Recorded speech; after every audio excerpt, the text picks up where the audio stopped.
Crémazie, oh Crémazie, ô sombre destinée, au dur exil, où tombe abandonné.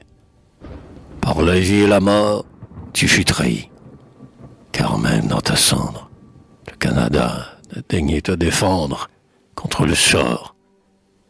Nous te laissions languir aux gémonies, malgré tes chants, malgré les harmonies que ta voix modula.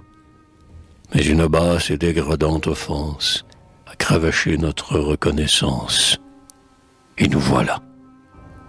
C'est plus qu'un nom, puis toute la patrie, que le transfuge insulteur a flétri avec ton souvenir. C'est sur nos cœurs indignés que retombe ce que l'injure a vomi sur ta tombe pour l'avilir. Oh, trépassé, pour toi la terre est tendre, en te donnant de ne pouvoir entendre la voix des renégats.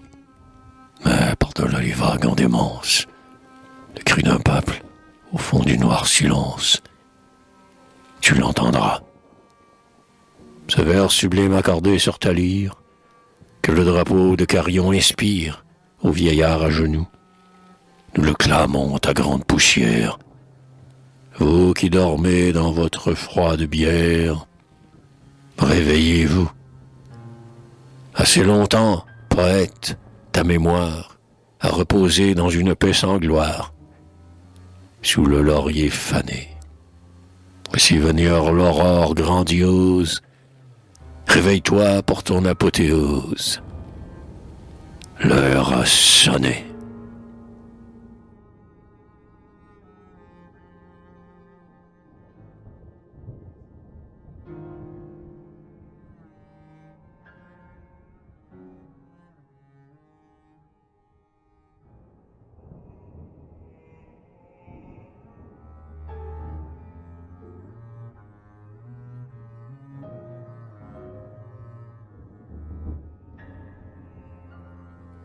Le premier parmi nous, aux voûtes souterraines, il a plané, le front perdu dans les éclairs.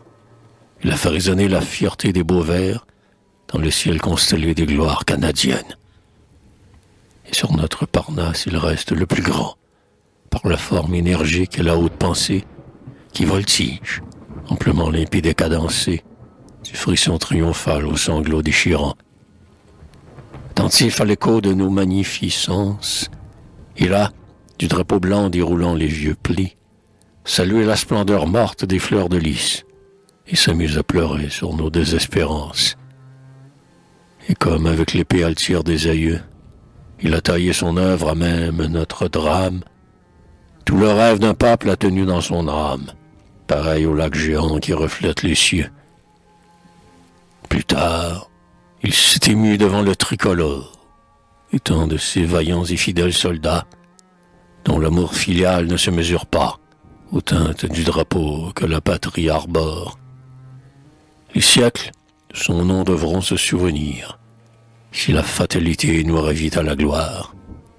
Il fait revivre en nous les grandeurs de l'histoire, et nous vivrons par lui dans l'immense avenir.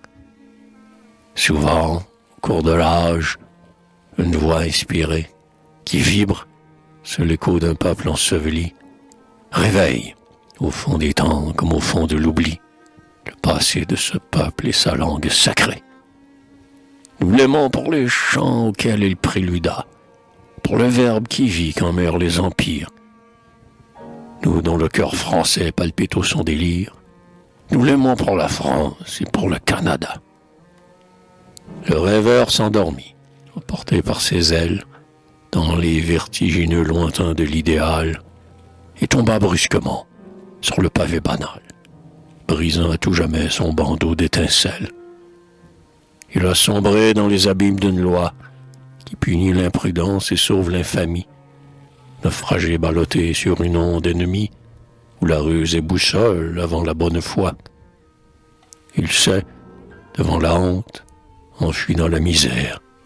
Du même coup, le sort l'a 2 fois exilé, puisqu'au scintillement de l'azur étoilé, s'amuse pour toujours à fermer sa paupière. Toute l'affliction, tout le deuil, tout le fiel, Sa tragique fin l'a rendu vénérable. Non moins que le génie au souffle impérissable, la profonde douleur l'a rapproché du ciel.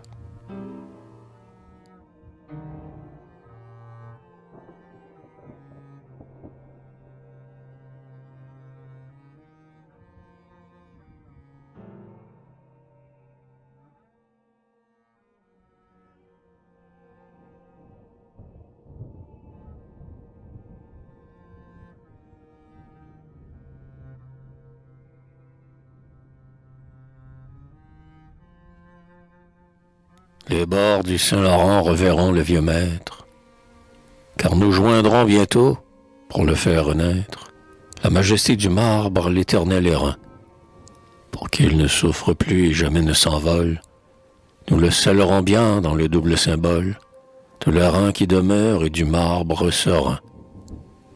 Quand il sera debout, si parfois la poussière que soulève le vent des grands chemins altère l'éclat des traits de bronze ou du blanc piédestal, l'aube compatissante aux splendeurs profanées, avant que l'astre roi n'éveille les journées, lavera cet affront dans son divin cristal.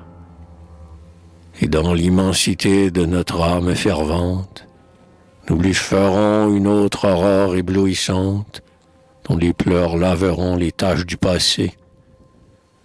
Sur sa gloire, à nos yeux déjà marmoréennes, comme sur la statue où l'aube en pleurs s'égrène, quelque chose de pur aura tout effacé.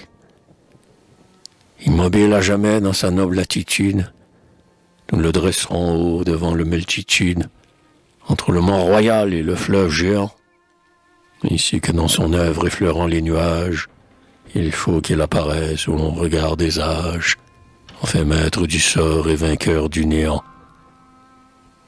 Nous irons contempler, par un matin de fête, le soleil des grands jours auréolant sa tête, comme d'un diadème auguste de clarté. Et tout ému d'avoir compris le sens des choses, nous connaîtrons l'orgueil du couronné de roses, un front couronné d'or par l'immortalité.